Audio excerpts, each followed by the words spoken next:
Alrighty, welcome back to Drag Racing Central. Happy holidays to everyone watching, or Happy New Year, depending on when you see this. That may or may not be different. And what a way to start off the new year, or could be soon to be new year, with talking about the NHRA 2022 schedule and what I would do to change it.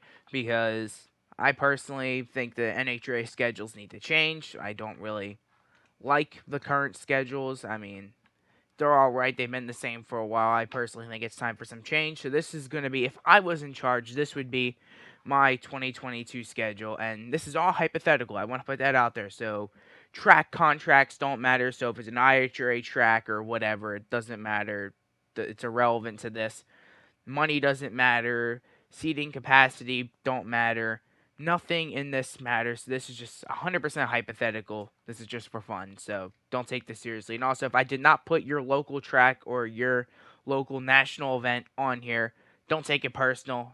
I've only been to one of these tracks on this list. So it's kind of hard for me to really even confirm how a lot of those tracks are. So it's not me hating on your local track or whatever local track. Yeah, basically whatever local track you have. So has nothing really to do with that. So with that being said, let's get into it, and they will be numbered in order. So first race of the season, we will be going to Pomona for the Winter Nationals, and why would we not? Because Pomona's a great track. I don't think it needs two races, and I'm not giving it two races because I do not think any tracks deserve two races.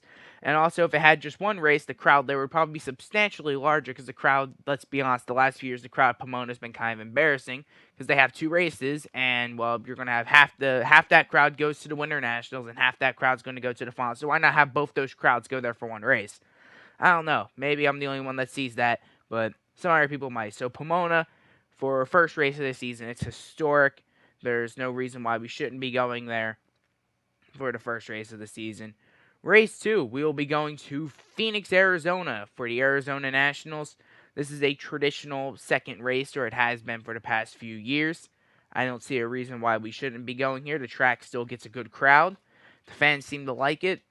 Gets good car counts, so I really don't see a reason why we shouldn't go to Phoenix for the Arizona Nationals. Now for the third race, Gainesville Raceway, home of the Gator Nationals. And I'm going to do something a little bit different here. This will be the official throwback race of the NHRA. So if you got a throwback paint scheme, we will put up like some competition to have the best team do a throwback paint scheme. Whatever one's the best, they win like some prize money or a trophy or something. Best throwback paint scheme. Make this the throwback race. It's perfect for it too. The Gator Nationals, it's a historic event, so it definitely fits that criteria for being a throwback race. And in my opinion, it should be, if we're going to get a throwback race, it should be the throwback race. And plus, Gainesville gets a great crowd every year. Gets a lot of support from all different classes. Car counts are good. So, in my eyes, no reason why it shouldn't be the third race of the season.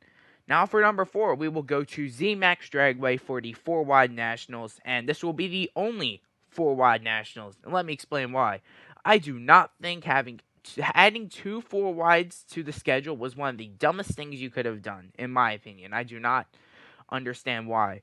Because I remember from when I first started watching this sport, which was around 2012, so you could say I'm a newer fan compared to a lot of other people, but I still think like 9 years in the sport's a pretty long time watching it as a fan. And there was only one 4 wide for a really long time, and that made it special. It made it really, you would look forward to this event because there was only one of them. Now, if there's 2 of them, it doesn't really feel the same anymore. It feels kind of dull. So, why would we have 2? And it's like saying that, oh, there's a Daytona on the East Coast, so we should put a Daytona International Speedway on the West Coast. Like, no, don't. Like, you keep this race unique. There needs to be one of them. Keep it unique, and we're not going to have a 2 wide race here either. We're not going to have a second race at ZMAX here. Just one race. Because the second race doesn't get any crowd anyway. All the crowd's at the 4 wide one, so why would we not make it the 4 wide one and play it at ZMAX Dragway? One of the best facilities on the NHRA schedule. Like, if you ever, I've never been to ZMAX, but I definitely want to go someday because the facilities around that track, like the giant grandstands, that just looks like an incredible atmosphere. Now, number 5, this is where we take a serious twist. South Georgia Motorsports Park. Now, you might be thinking, what? I've never heard of that track. And if you haven't, well, don't be surprised. It's not on the current NHRA schedule. I don't think it ever was in its history. But this track is known for the lights out event. So if you're into radial drag racing, small tire drag racing, you definitely have heard this track before. And I think it's national event worthy. Like I said, money isn't a problem in this hypothetical situation. So you can extend the shutdown all you want to, capacitate top fuel cars or whatever. For seating capacity, you can bring in more seats, bring in temporary seating. You're good to go. And I honestly don't think tracks should have 100,000 seating capacity because when you get because you could get like 70,000 people, which is still a bigger crowd than most sports, and have it still look empty in a giant venue. So I don't really think that the venue should be that big. I think the ideal seating capacity for a national event track should be around 30,000 to 20,000 people. That's what I think. People might think different. But South Georgia Motorsports Park, it definitely deserves a spot on this schedule. And with Atlanta Dragway going away, it gives the Georgia market a new track to get excited about, and all the Georgia fans can make it to another race that they most likely couldn't have made to before. Now, for number 6, Virginia Motorsports Park in, Virginia. And this track made its return after my beloved Englishtown got taken off the schedule. Well, didn't get taken off, the track got sold, but I still hate that. Still hate that. That's the first track I ever went to. But Virginia Motorsports Park is a great track. Crowd there looks really good from the past few years. All the crowd, great crowd. Support numbers for classes in terms of car count, that's always been good. And the facility's just really good as well. The Tommy and Judy Franklin, who are the owners of the PDRA, they own Virginia Motorsports Park, and they put together a great track, and they're some of the best promoters in the business, in my opinion. So why would we not go to Virginia Motorsports Park? Great track, great venue. Why would we not? Now for number 7 on the schedule, we will go to New England Dragway for the New England Nationals. This track was added back to the schedule in 2013, and has it taken off up there. Like, that is, for that sort of region of the country, that's the one time they get to see nitro cars a year, so for them it's very special. The track is packed every single year. Even this year with the very poor car count there, the track was still packed with fans. Like, there is no reason why we shouldn't be going to New England. And plus, you have a lot of hometown drivers there, Bob Tasca, Alexis DeJoria, etc. So, why would we not be going to New England Dragway? Now, for number 8, Norwalk, Ohio, for the Summit Racing Equipment NHRA Nationals. What can I say? It's America's drag strip. Why would we not go there? But Norwalk, Ohio is definitely one of the staples on the NHRA schedule. In my opinion, it should be considered a crown jewel on the schedule because just that track's legacy, Norwalk, it's America's drag strip. It's about one of the best drag strips in the country. Now, I've never been to Norwalk. I've only been to one of these tracks, so we're going to get to that track in a few. But Norwalk definitely deserves a spot on the schedule. No reason why it shouldn't be on the schedule. And that is one track that's on my bucket list to attend someday. Now, from one great track to another great track, we go to Bandimere Speedway in Colorado. This track just seems to have like an incredible sort of atmosphere at the track. Like just watching it on TV, watching videos online, this track just looks like it has an incredible at-track atmosphere and gets a great crowd every year. Even this year for the poor car counts we had there, had a great show. Fans seem to show up, and it's a tough track to run for the drivers as well because you never know with the way that air is up there and the less air they have up in Colorado. So, number 10, we will go to Seattle. And Seattle is all the way up in Washington, obviously. And this track is, we haven't been there in 2 years. You can thank COVID for that.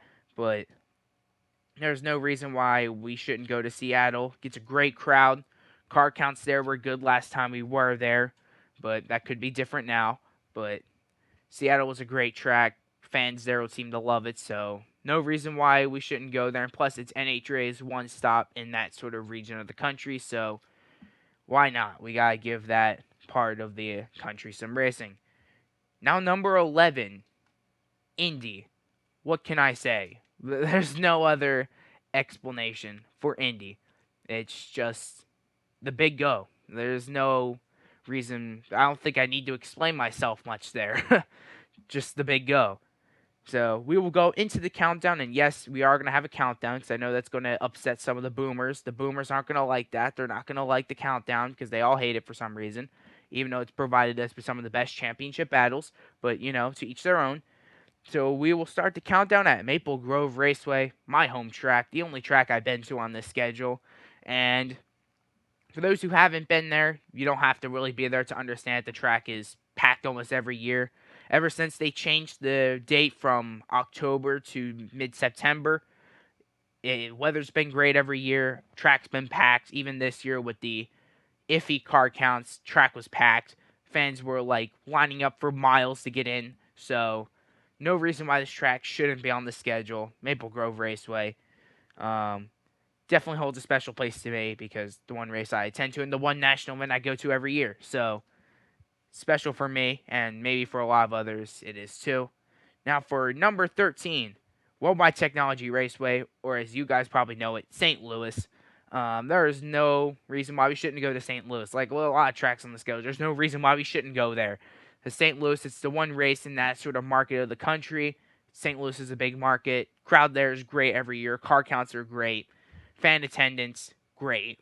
There's no reason why we shouldn't be going to St. Louis. Now we're going to throw another loophole in the schedule. Now, for those who are up in Brainerd, Minnesota, you might be asking, well, where's Brainerd? Well, here it is. Brainerd is going to be in the countdown for, I think, the first time in its history. I do not think Brainerd was ever in the countdown before. But we're putting Brainerd in the countdown. I'm going to try and put the date late September, so this way it's not freezing. But if it's freezing, well, I'm sorry. But Brainerd, always a great show. The zoo, that also looks like one of the best atmospheres on the NHRA schedule. So many tracks have so many good atmospheres on the NHRA schedule, and that makes it very unique. That makes our sport very unique. And number 15, the Texas Motorplex, or as most people probably know it now, the Stampede of Speed. And what can I say? That they were probably one of the smartest promoters on the schedule this year with the Stampede of Speed. That always ran amazingly. The track was put on a show. In my opinion, one of the best national events of the year was the Texas Motorplex this year. And what can I say? And it's only going to get better than that. The Stampede of Speed is only going to evolve. It's only going to get better. So there's no reason why the Texas Motorplex shouldn't be there. They've shown that they're going to improve it, and why have they proven it this year? And for number 16, we're going to go to Las Vegas for the Vegas Nationals, and this will be a 2-wide event. This will not be on the 4-wide track. In fact, if it was my control, I would bulldoze the other 2 lanes and just make this a 2-lane track because I have no idea why it was made a 4-lane track in the first place. The crowd's still good even with the 2-wide race. That whole Vegas race just has an incredible atmosphere. Halloween, just a great all-around atmosphere at Vegas that time of year. So really no reason why we shouldn't go there that time of year. Just not on the 4-wide. No, we need one 4-wide race, but that's it. No more 4-wide races. And I say that, and NHRA is going to come out tomorrow, and they're going to be like, oh, we're building another 4-wide track up in Canada or something. I don't know. That seems like an NHRA move. But now on to the final race. And yes, we only have 17 races, and I'll explain why after. This is going to be another twist. We're going to run the final round of the NHRA Camping World Drag Racing Series at Orlando Speed World in Orlando, Florida. Now, you might be saying, you probably never heard of this track. Well, it's because it's on the schedule, just like South Georgia Motorsports Park. Never was on the schedule. And this track, I think, has proven itself. It hosts a bunch of Outlaw Pro Mod events and a bunch of outlaw style races. I think they've done some radio races there in the past. So this track definitely could support a national event. If the seating's not that good, then bring in some temporary grandstands. You're good to go. Now, for the pits, I don't know how big the pits are at that track, so I don't know if it could hold the 500-plus cars that a national event brings. But like I said, this is all hypothetical. It doesn't really matter in this case. But you might be wondering, why only 17 races? Well, a lot of these smaller teams are struggling to get to all the races, and in my opinion, a smaller team would be more inclined to race more races if they knew they actually had a shot at the championship. So why would a team like, let's just use Bobby Bodie for an example. Why would a team like Bobby Bodie try to attend all the national events when they know most likely, or not even all, just most of them, when they know most likely that they're not going to win the championship or not even going to have a shot to win the championship? When you shorten the schedule up, a team like that now kind of realizes, well, I have a shot at the championship. I can have a realistic chance at even being eligible for it. So that would incline them to show up to more races. So that's what I think. I want to hear what you guys think in the comments down below. There will be more content coming, so subscribe, like, do whatever, and I'll see y'all in the next one.